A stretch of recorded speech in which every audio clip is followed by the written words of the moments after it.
Hey, dailies across the world, I'm so glad you could join for a special edition of the Driven Daily Show, a show that promises to keep you driven on a daily.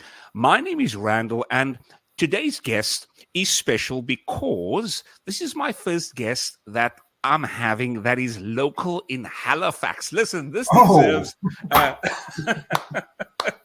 local is always better, right? We're always going overseas and international, but local is so much better. And why this one is special is because I have someone that has been one of the youngest individuals to be elected for councillor here in Halifax in over 20 years. At the ripe old age of 26. Ladies and gentlemen, yes, at the time, ladies and gentlemen, dailies, let's give him, say that again. Lots of grades now. We're going to get into those grades and what's currently stressing you out. But hey, let's give him a Driven Daily welcome. And let's put our hands together for none other than Lindell Smith. Welcome, my brother. Welcome. Thank you for having me. Oh, man. You look like you are ready for the snow out there. How have you been keeping with all the storms and weather? There's two ways I've been keeping. So there's my personal non-city official way, and then there's the city official way. My non-city official way is just staying home, hanging with the family, eating lots of snacks, trying to stay warm. And then there's the city official way where I'm getting all the snow complaints and the people calling, wondering why it's snowing and why things are icy. So that's a whole another conversation we can get and I'm down sure to. that keeps you heated, eh? I'm sure that keeps you heated. Yeah. Speaking about snacks, what's currently your favorite snack to snack on in this winter time? So in our household, we love like homemade popcorn, dried mangoes, and a little bit of sour candies. Okay. You had me at dried mangoes. Oh, man. So Lindell, there's so much to cover, and I find this to be a special one because it is local here in Halifax, but also the fact that you were just mentioning that an infant might pop into the screen. I know you have one daughter, and we have a special addition to the family. How is the family doing? How are the kids doing? Starting with your daughter and now the new addition. Yeah, so my daughter Jatea, who's 14, so she's in her very fun teenage years. She's great, and when she was 12, maybe 13, 12. She started a business, so she's an entrepreneur. It's called Tea Ties, and she's doing a lot of work there and trying to keep focused because you can imagine as a teenager and trying to run a business, it's very easy to not think about business and think about TikTok and hanging with your friends. Yes. So she's trying to deal with balancing the two, and then my new guy, Tyrus, who's be 9 months soon. He's just eating and sleeping and pooping. The dream life, eh? Right. Now, Natalia, you mentioned she started a business. What kind of a business is she? Yeah, it's an apparel company called Tea Ties. So mostly focusing on tie-dye. So the short story of it is when the pandemic, we were in the height of the pandemic, everybody was in the house, kids were in school. She was just doing crafts and trying to keep her busy. And tie-dye was something that was easy and kids loved. And long story short, she was making it and people were saying, hey, I want to buy some of your gear. And she started with masks. So her first sales were just doing cotton masks, and then that turned into shirts, and then that turned into bulk orders. And last summer alone, she probably did, with help from the family, probably did about 1,000 shirts for different businesses and organizations and artists. And so Tea Ties, TAYA.TIES on Instagram is where she's at, and she was Chamber of Commerce Business of the Year finalist 2 years in a row. Didn't win, but some great folks got those awards, so we're not mad at all. So as I mentioned, it's I'm very proud of her, but again, she's a teenager, so it's hard to try to do a business but also be a teenager. So can't be mad at her when she doesn't fully focus on her entrepreneur dreams. No, I hear you. And of course, it sounds like Natalia is going to take over the show because we're going to be talking so much about her. So we're going to stay on track right now.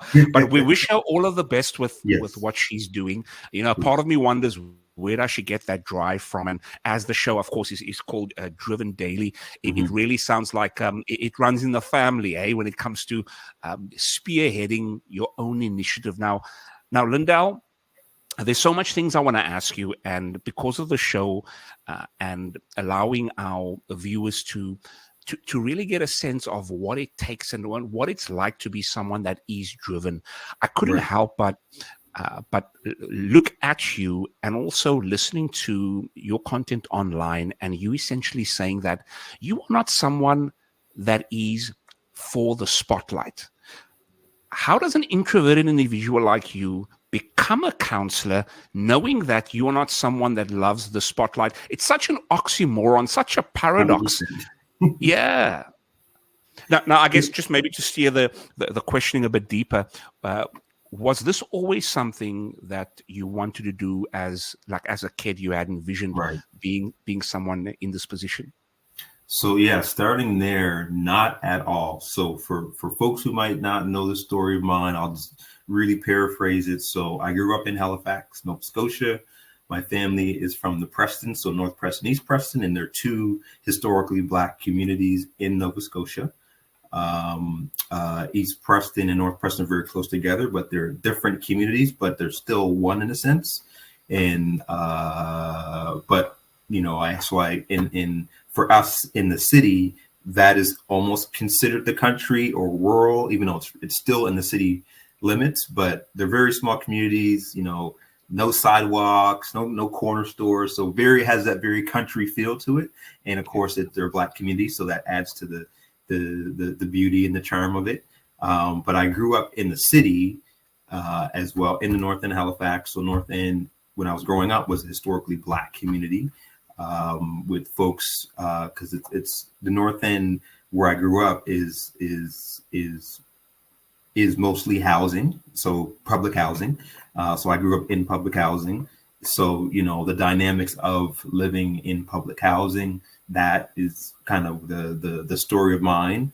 And to kind of fast forward into your question, because of living in public housing and also being my family being from the Prestons and you know, being engulfed in Black community, politics was never something that we discussed because in our mind and from our experience, politics was always the thing that was made to bring us down.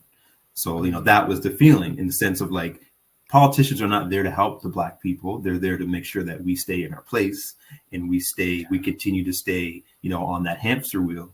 So, and, you know, that is the mentality that I had because that's what, you know, I was taught. That's what I saw. That's what I felt. So, you know, there was no interest of being involved in politics. So to answer that, but what kind of got me to the place of maybe I should do it was realizing that I cared about my community. You know, very young age. There was youth that I grew up with. We started youth groups and we did documentaries and films about the things that we want to see change in our community. And then we would send those to politicians and to like government bodies saying, we need a new playground or you need to fix our sidewalk.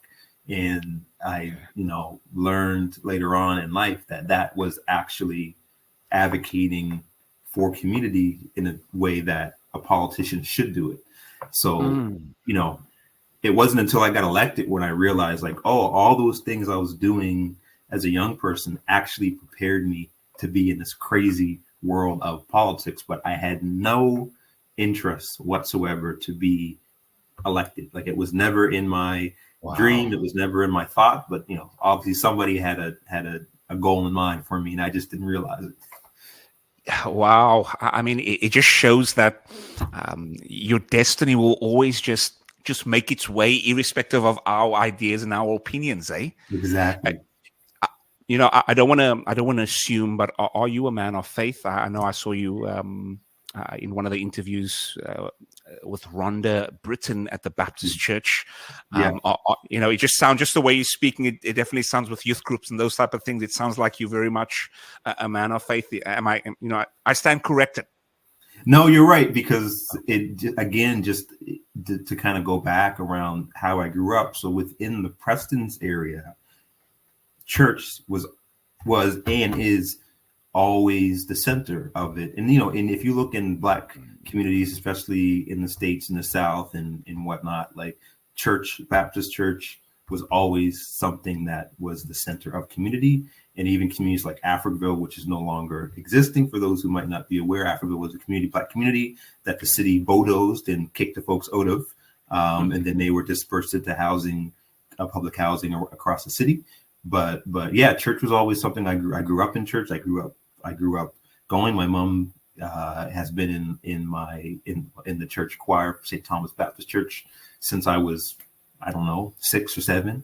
And until this day, she's still in the choir. So it is part of my story. And I'm not a guy that will go and preach to you on the street, but that is how I grew up. And it's the faith is kind of what drove me to know that there's always something bigger than yourself. And that's when I mentioned earlier, like, I didn't know what I had in store, but the big guy upstairs knew exactly what was going to happen. And I just followed the road.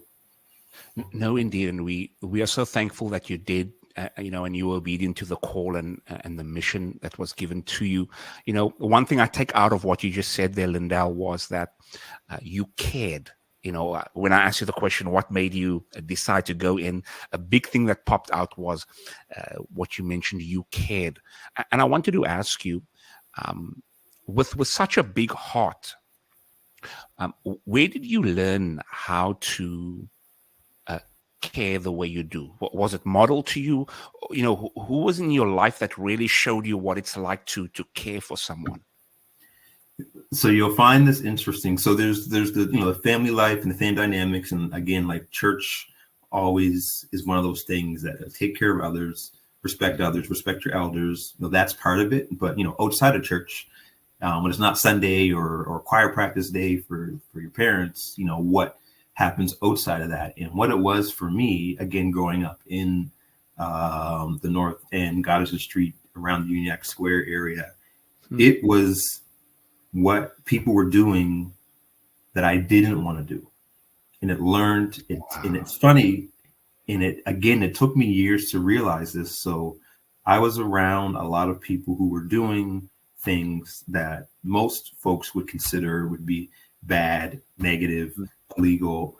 Even though a lot of it was illegal, it's how it was survival. So for me, it was just part of life to see people doing what they were doing to survive. And that could have been selling drugs. It could have been stealing. It could have been whatever was needed to survive. So growing up in that environment, the people who were doing that were just individuals that I knew, that I would say what's up to, and who knew my family and knew my siblings, and et cetera, et cetera. But I also saw the things that they were doing that wasn't supporting community. Gotcha. And I realized that I want to do the opposite, even though I had the utmost respect for many of these folks, mostly men, who a lot of us somewhat looked up to. I realized very early that a lot of what they were doing had, two endings to their story. And it was, incarcerated or unfortunately in death. And when I started to see that, I realized, like, okay, well, what's the other side of it?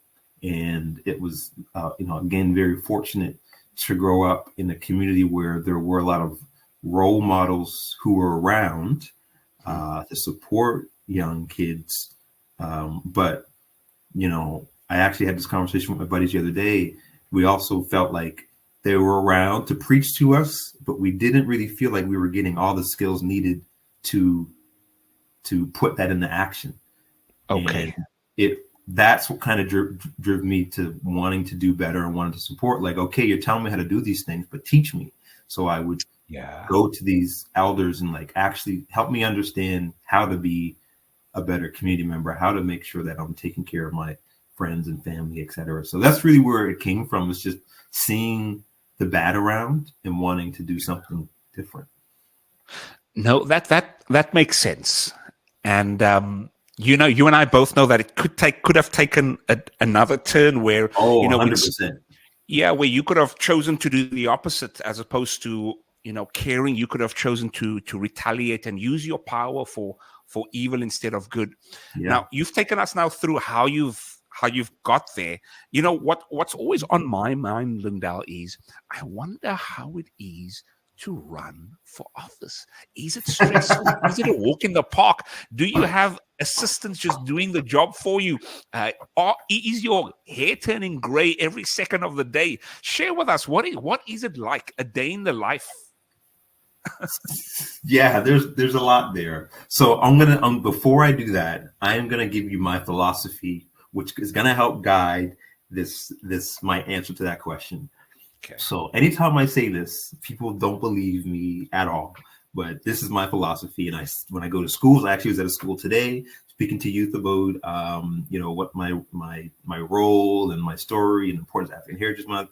But one of the things I talk about at schools is I do not use the word stress.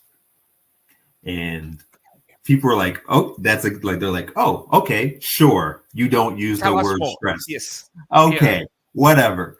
And I honestly don't. And why I don't use the word stress, because I look at it in the sense of like, what is the definition of stress? And usually it's to take something to the point of stress where it either breaks or it strains or it needs repair, or you're taking something to its limit.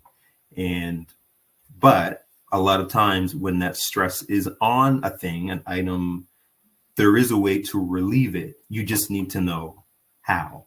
So what I try to do is, rather than just saying I'm stressed, I try to figure out what is the thing that's breaking the item. So if I'm feeling some way, is it because I'm tired? Is it anxiety?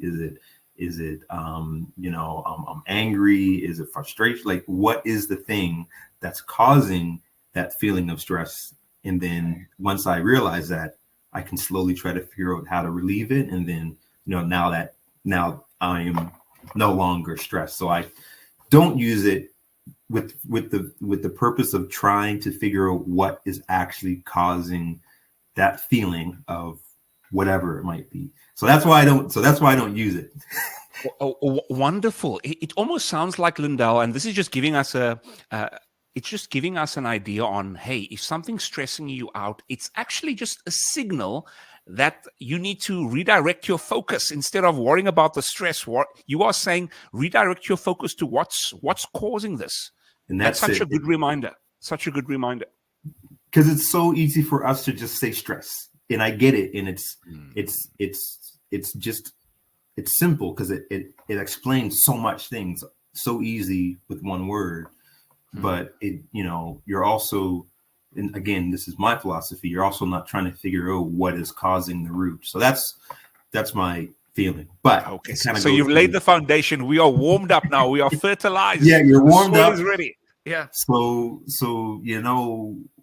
the day in the life of an elected official really can be one of two things: either somebody who's really just doing the bare minimum, so attending meetings, reading your packages here and there, and going to your committees, and maybe going to a few community events here and there, and kind of just doing the bare minimum.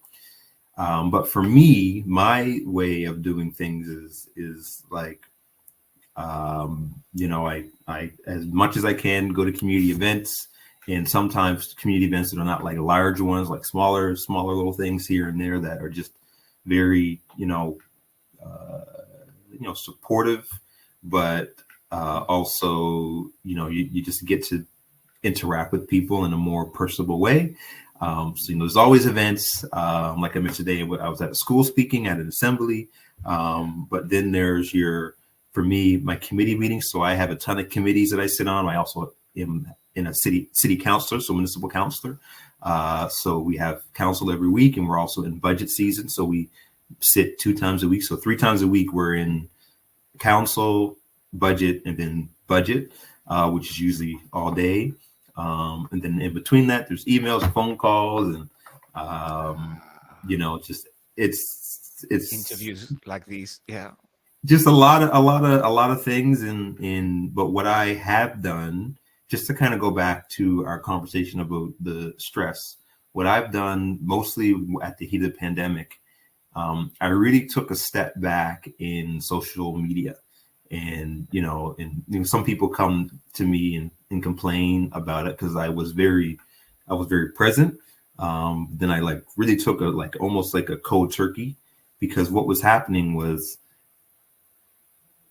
during the pandemic, because municipal councillors are so on the ground and we're so easy to call. Like when you email us, most time it's us emailing you. Like we do have coordinators who help us, and you were talking to Nancy, who's my coordinator, who keeps my Shout head out to on Nancy. straight. Yeah, keeps my head on straight. But also, like most times, it's us doing emails, answering our phone, preparing a speech if we need to. So people know that.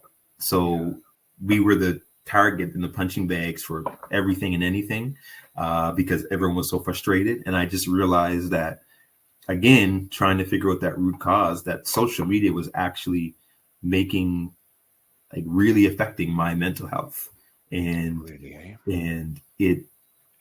I never really, going to your first point about not being in the limelight, I never really liked social media in the first place, but I picked it up because of my role. But I realized that it was really affecting me because people were blaming us for things and saying that you're a terrible person. And then during that, we had a bunch of housing issues happening and folks with homelessness and who are unhoused. So we were getting lots of people coming to us there. And then also like being for a few years, I was the chair of the police commission. So having that weight as well, growing up where I grew up and then being the chair of the police commission. So I just realized that social media was really just putting a pretty big toll. So I just kind of stopped because, I had to cut out the thing that was stopping me from being the best person I could be, but also the best counselor. So, the day in a life it's very busy for me, but again, it's really your road. And like, I could literally tomorrow just do the bare minimum, only go to council, don't go to events, don't read my packages, but people would realize that you're just kind of a lame duck in a sense. Yeah, sure. Lindell, it sounds like it's really what you make of it. Hey, apart 100%. from doing the packages, you can then either really set yourself apart by either being someone that just does the bare minimum or someone that excels. It sounds like you on the fence, and this is not just me, kissing up, but it sounds like you on the other end of really allowing people to see that you're not just here just to be lazy, but to really make an impact. You mentioned one point in what you mentioned. The one thing I took out was, out of everything, the social media and the hate. What's your relationship right now with social media? I use it very, very little. And the reason is it's, there was, and I might be, so this is my last term as counselor, and we can get into that a little bit after. Sure. But I just didn't feel like that was the place to have thoughtful discussion. It was a place where, a lot of anonymous people could say whatever they want and not be held accountable. Like, that's like, I don't care if you have a different opinion than me, like that's fine.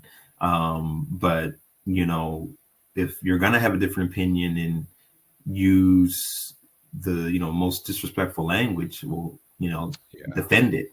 And I can't. I used to go back and forth with people on social media, and that would go nowhere because then things would just kind of spiral out of control. So really, my relationship is I'll use it to put a message out or just monitor what's happening. But people know if you email me or call me related to council stuff, you can find me. But like personal, outside of my council life, people know how to like they just know how to find me and get a hold of me if you need me. I get my own like curated social media from my friends who will send me memes and videos that I'm not aware of, and every once in a while I'll scroll black. I guess it's not Twitter; it was a Black X now, just to get some laughs. But yeah, really, really, really minimal.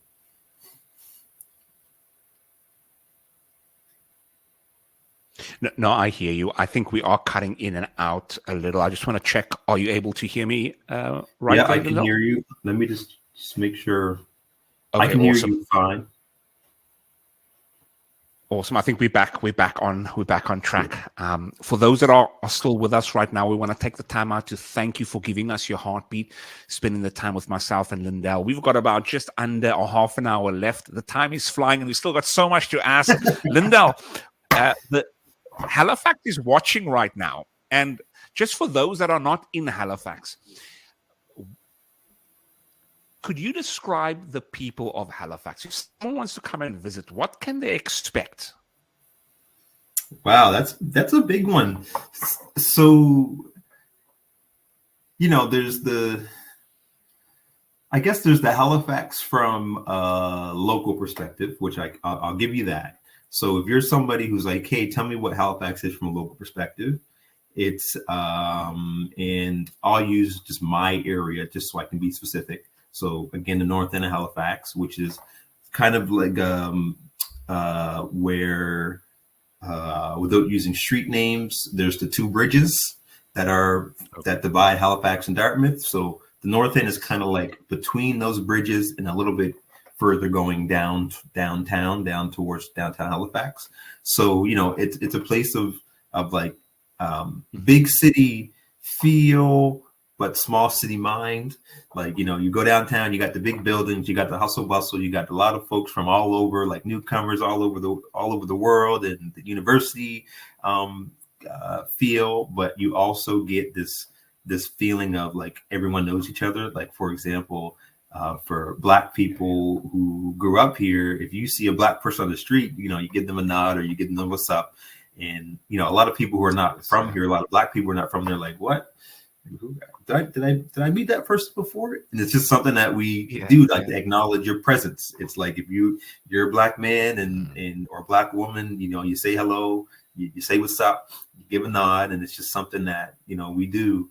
If you're like, say, going to the Preston area, once you get in there, any car that goes by, you make sure you just give them a wave. You just even if you don't know who's in that car, just kind of like, yeah, I see you, I acknowledge you.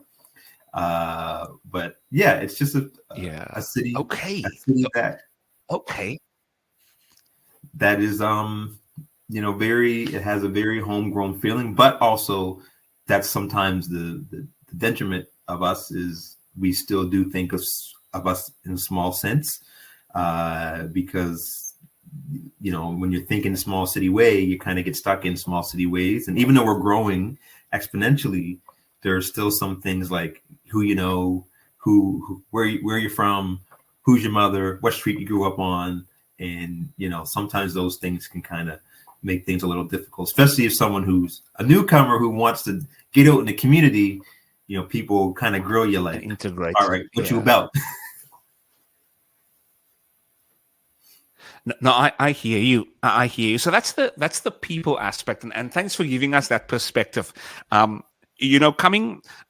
moved here for about a year ago, and there's certain challenges that I find, especially as a newcomer.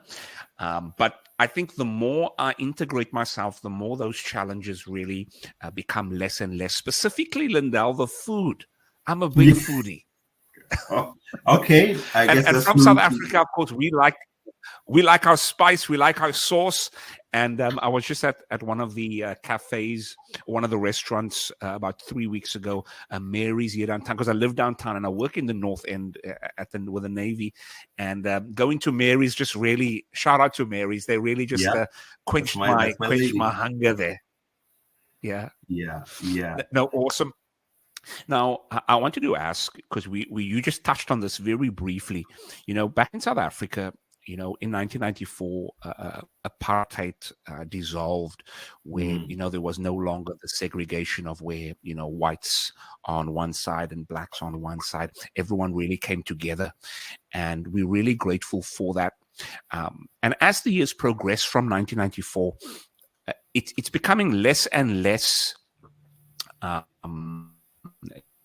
divided. However, there are still some remnants of that division still back in the country. Bring it back to Halifax. When it came to you being in office and being and integrating into a system that typically you don't see a lot of brothers in the office, right? Now, this is not so much aimed at yourself, Lindell. I'm really speaking to the person that has a level of self-esteem where they are very conscious of their skin color, and it's very, very hard to integrate because of that. If you have any experience regarding that, or what can you tell that person that's watching that's just feeling a little some type of way because of the skin color and not being able to integrate because of that? Yeah, it's a tough one. Again, going back to that, that small city mindset sometimes is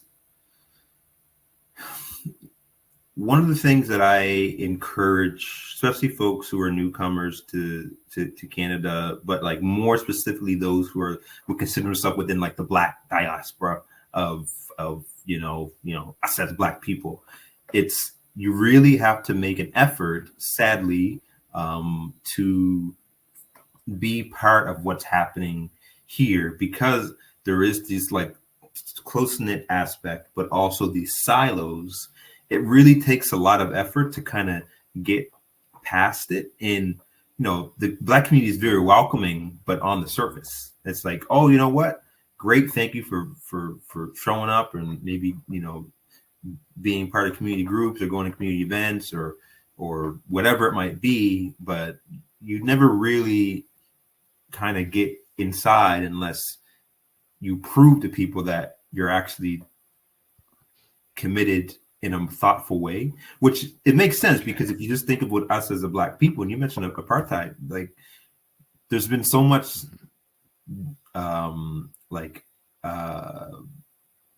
terrible things and trauma to Black people and trust, and even towards our own selves, that you just see it so ingrained of like, I don't know you, who are you, why are you here? So, my advice is like, don't get discouraged when you're trying to integrate, because it's going to take time. And that's just like with anything in life. But, more importantly is that there's so much that happens with, again, speaking specifically on the Black community, that you just got to go out there and be a part of it. Like, I know a lot of folks who, came here semi-recently, say within the last 10 years or so, and they are like fully integrated. Like they are, Black Nova Scotian, because they didn't give up. They're like, you are not going to shun me out. I'm going to join your choirs. I'm going to join your boards. I'm going to come to your community events, and I'm going to make sure you remember me. And I'm going to speak at the community town hall. So it just takes a lot of effort to do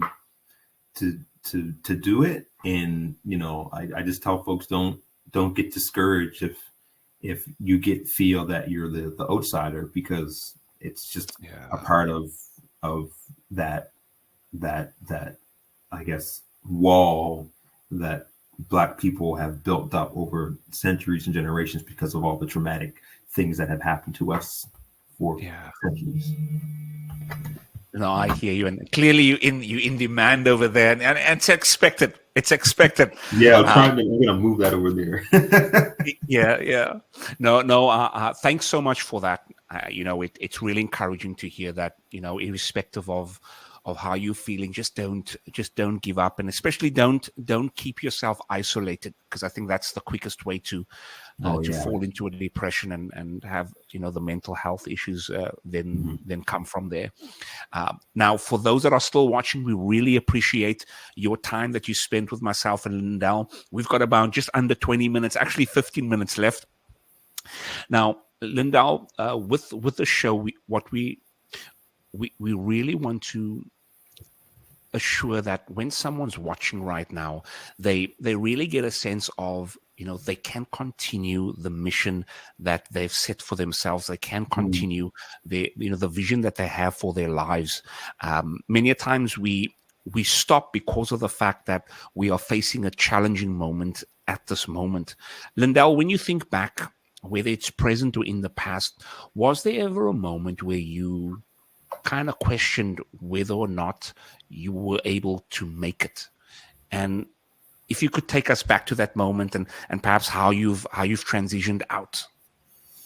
Yeah, there's a few. I just think of the first one that comes right to mind is being a young parent. Like, I was 19 when my daughter was born, and me and her mom, like, we were young kids. I was just in college. She was just starting university, and we had to take care of a human, and while still being 19-year-olds. So that mentality of now you got to take care of a kid but also want to still live your life was a difficult one. Luckily for me, I kind of, going back to our first conversation of, like, I just always thought about the future in the sense of, like, how can I focus on the game plan?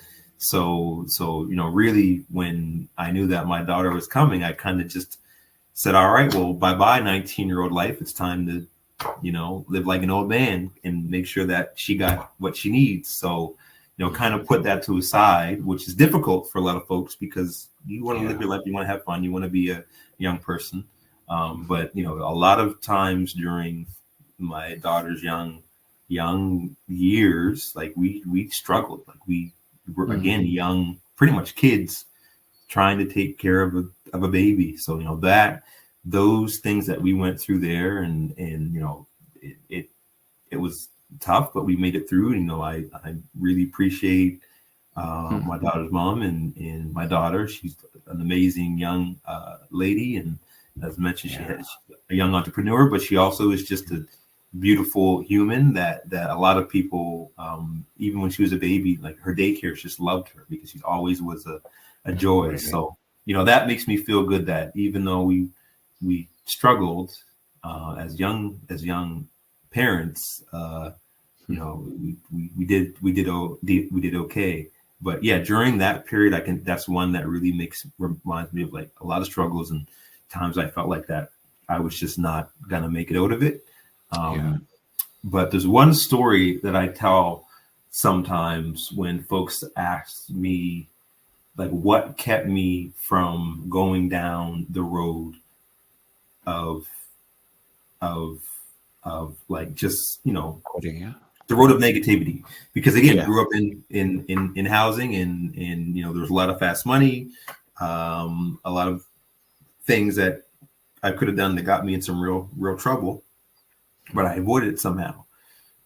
I tell the story of, there was a young man who was very well known in the community for many things, but, like, he was the guy. He was who you looked up to. Like, if you were in the streets, he was the guy that you wanted to be like. And later on in life, I found out he was a family member of mine, but he was just someone that just had all the cars, or really all the clothes. The girls loved him, but also was someone that you just were, like, afraid of, because he was the guy. And I remember in high school, I got this internship at a law firm, and I was the first kid to get it. So this law firm did a program where they take an indigenous or a Black kid for the summer to work at a law firm, to just teach them how a law firm works. And maybe you're interested in law, maybe not, but just, get that experience. And, I had to go out and they give you a clothing allowance. And I bought all these like shirts and ties, and all I had was like church clothes, but nothing that was like business attire. So, I wasn't trying to go down there in like big, long suits and crazy colored ties and whatnot. Yeah. So got all this like business attire. And because we didn't have a lot of money, I would from downtown walk home for lunch and then go back downtown because just couldn't afford to eat downtown so when I didn't bring a lunch, I would walk home, get some for lunch, and then walk back downtown. So this guy who people looked up if you were like in the streets, he seen me going back and forth all the time, and also seen me in this like business like suit and tie. And one day I was walking by him and he was like, yo, what are you doing? Like, you got the suit and tie, you got this bag, you got like, what are you doing? This is summertime. Like, why are you in a suit and tie in the summer? It's hot.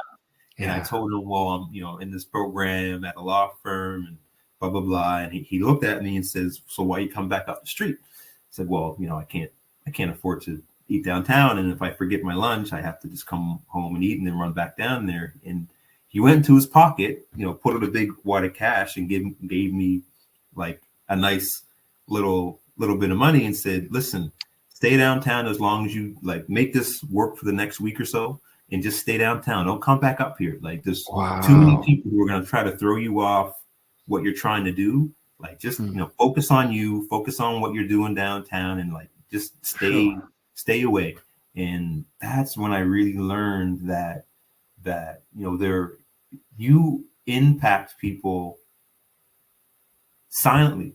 And like he knew that I was like, I had a goal and a mission, and he was like, I want to keep you on track because you got something. You don't need to be coming up here messing with us and other people who are going to throw you off track, make you late for work. And that's when I learned, like, people look out for you, and that also kind of like drove me to just do better because you just never know who's watching. And the guy who I thought I was invisible to was watching me, and it's like, you're a good kid. Stay positive. Wow. And not so that I forget, did you say that individual was a family member of yours?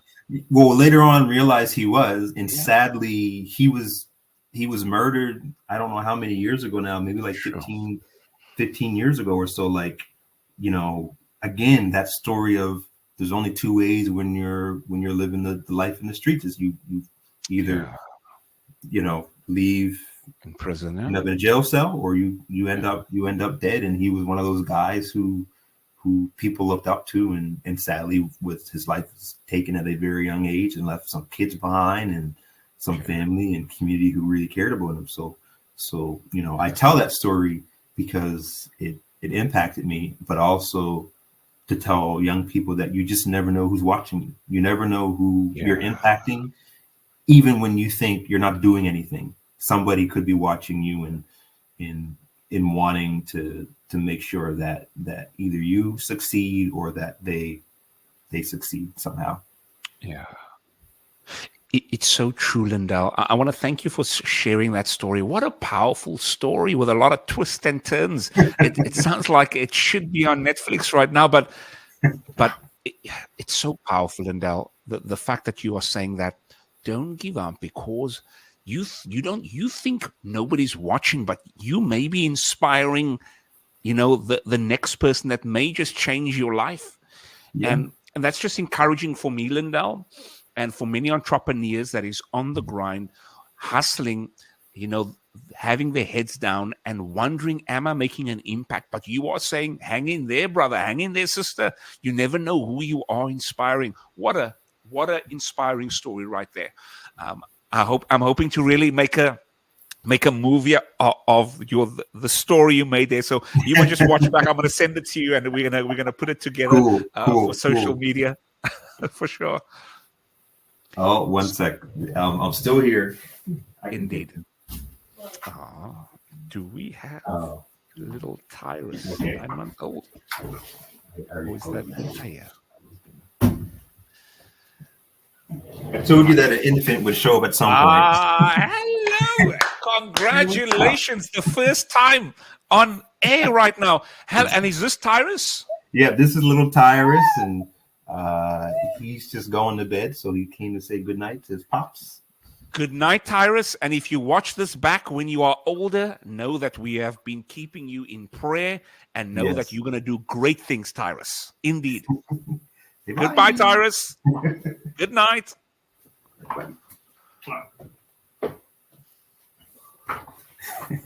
Man, what a joy, eh?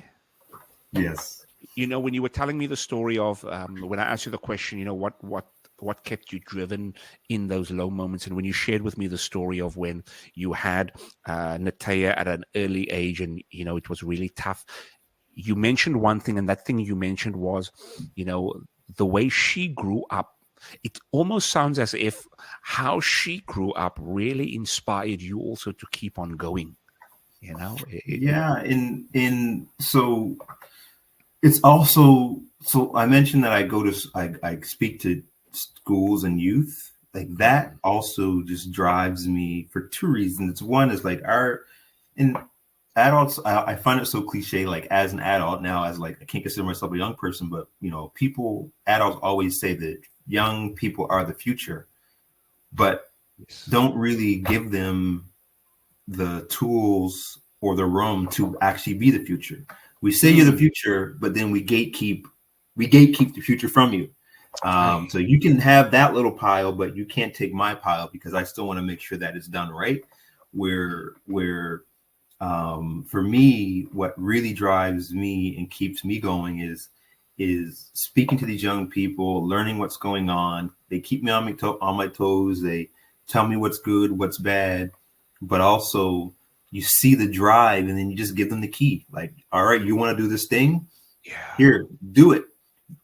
And you know, a good amount of times they fail because inexperience. Yeah. It's something that they're trying for the first time. Like nobody is good at something for the first time, and if you are, then you know you're some genius. But that's why you like continue to nurture and work, and also it helps them learn like, oh, I actually do need help. Like I'm not a know-it-all. Just because I saw it on TikTok, I actually don't know about this thing. I need a little bit of guidance. So that is what keeps me going, and just seeing young people really take ownership of what they want to do and how they want to do it. Just is like, all right, this is why I do it and why I love going to schools and speaking to young people, because you know, I'm not going to preach to them. I'm actually going to learn, and they realize that.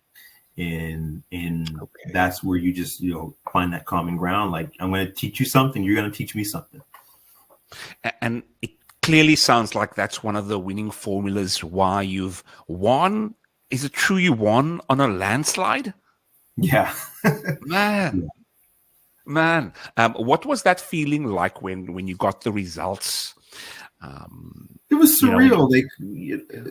Initially, and I won't go into the whole story of why I ran, but initially it was merely about like making a point that you can be a young kid who grew up in housing, Black kid who is not going to change who they are, and you know, run for office. But as the campaign went on, it got real that, oh shoot, we might win this, guys. Like this is like, I think this is gonna happen. And it was when you know, the night of the election, when the votes were coming in, and I just remember my daughter counting them and other people, our volunteers, counting them up, and like just seeing the number just climb, and it was like, oh shoot, I think this is I'm gonna be the next city councilor for my community. Wow. You know, that feeling was surreal, and to this day is still surreal. And like, you know, I was living in a little old apartment that I could hardly afford because I worked at the library, and then, you know, now I'm a city councillor and I am a city official. So it's just, it was surreal and the feeling was good, but also the pressure. I really quickly, I tell the story when I go to schools about, being 26 years old, getting elected, and November is when you get sworn in, and then we start budget. And I remember sitting down at my chamber and seeing the book that, like, I wish I had something that was as big, like a book like this big, on my desk. And the first page says $1 billion budget. That now I have a role in giving my say, which is kind of crazy to think, like, I'm 26 years old, no financial background, no political background. I'm now part of a body that's deciding on $1 billion for our city and the people within it. So, I'm, still thankful to this day. But yeah, it's just so many aspects of, this world of politics that I'm just so thankful for, and I don't try to take for granted, because, it can't be taken away from me technically in terms of my role, but it can be taken away from me from, if something tragically happens to me or something happens to my family. So, just being thankful for every moment that I have, and all the people who supported me and, supported me to get to where I am today. Wow. I can just imagine being in your shoes when you saw those numbers come in, and you are now wondering, man, this is actually going to come true. And not just come true, we're going to knock this out of the park. Now, Lindell, it does beg the question, a moment like that is really a defining moment in anyone's life. And as you just alluded to, the fact that, your career path will be changing. We will get into that, and just so that you're aware, we have around 8 to 9 minutes left on the show. So thank you so much for sticking in. I was going to ask, for a young boy that's wanting to, that is inspired by your story. One thing you mentioned was the word care, and for sure that is a big part of your role. What were some of the things that you discovered? Like, Randall, I didn't actually know that this was a quality that's needed to be an effective counselor. Right. What is one or two things that comes to mind? Understanding, it's very broad, but like understanding in a way that is like true understanding. It's one thing for something to be shared or communicated to you and you grasping it, but it's another thing to something to be communicated to you and you truly try to understand, grasp, and support, sometimes not, but really just get an understanding of what is happening. So, like, for example, if there's a community project development happening, I might think that the development is a great idea for our city, and it's going to change the neighborhood in a positive way, and it's going to bring a new vibrancy, blah blah blah. But there might be a group of people around it who feel like this is actually going to be negative towards our community. Like, really listening, like being an active listener and trying to understand, like, what is your true concern, and maybe I'm missing something. And I see around my council table, past councilors and current councilors, like folks who really are stuck in, my way or the highway, and don't really want to hear or understand what the other side of it is. And, I think that's a quality of like somebody who can really just listen. I might not agree with you, but we can at least have a conversation where we both walk away, where you felt that I at least heard you and wasn't just being there just to kind of check a box. The other one is sorry, go ahead.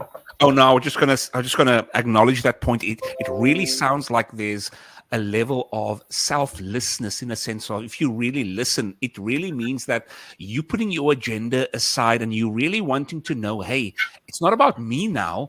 Let me put myself in the people's shoes. Right. And an attribute like that can be taught, but it's most effective when it's just ingrained in who you are. I know you were going to mention something else as well. I don't want you to forget that. No, and the other thing is just openness, like just being willing to be open to just other views, because I have about 25,000, 26,000 people who I represent. That number is probably larger now, but say roughly 25, 26,000 who I represent in my district, but I also represent the entirety of the city.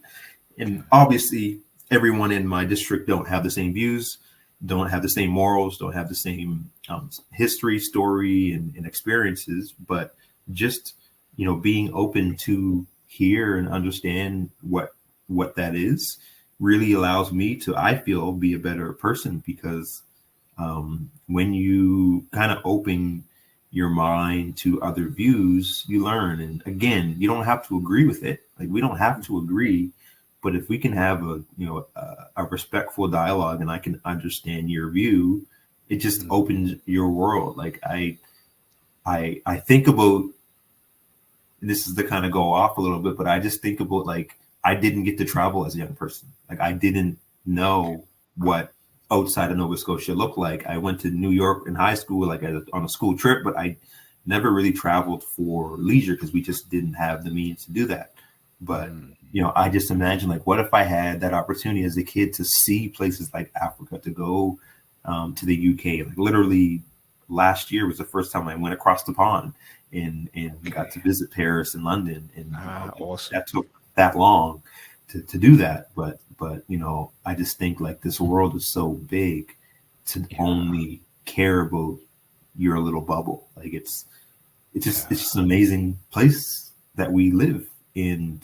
Yeah, there's a lot of bad things that are happening, but there's also a lot of, like, beauty in it as well. I couldn't agree more. I always say, Lindell, that God has given us this entire planet to explore. Why do we just want to stay in the, right.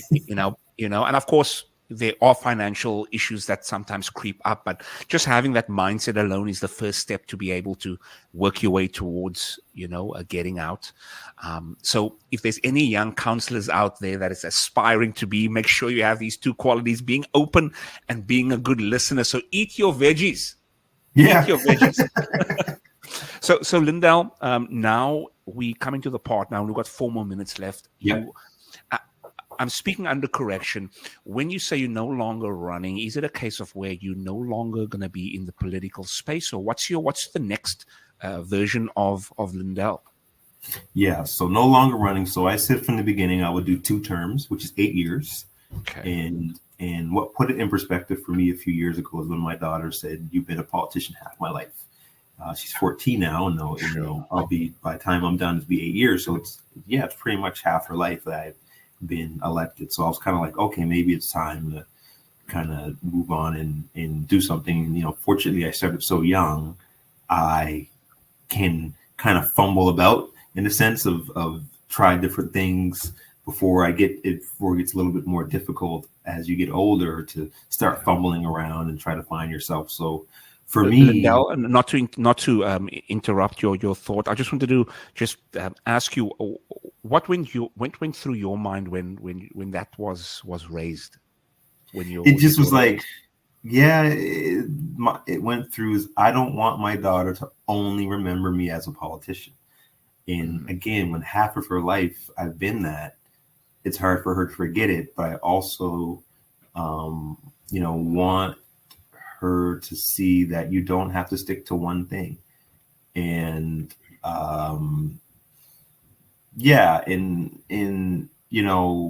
I say this too, like, of 2 mindsets. Like, we are lucky, and you've been here for a year. Like, our city is growing so quick. There is not a lack of opportunities. Like, if you are out there looking, you can find something to pay your bills and then some, but also find something that's exciting, because there's just so much happening, because people want to be in Halifax and Nova Scotia. So, that's that piece. But the other thing for me as well of like what my next step is, it's God will lead me to where I need to go. And I know people who might not be believers don't understand that.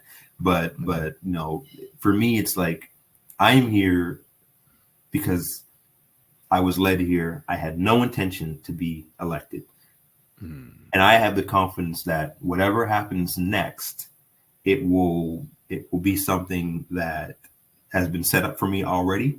And I'm just following the book, and I'll turn the page and that thing will be laid out in front of me, and I'll just continue in that sense. So honestly, I'm not worried about what the next thing is, because when it shows itself, I'll know. Spoken like the next pastor of a church. We're not going to prophesy right here. Lindell, I'm not sure if that's in your future, but send me your bank details. I'll give my offering right away. Oh my goodness. No, I've got no doubt as well, Lindell, that the next phase of your life is just going to be an extension of God's goodness and his favor.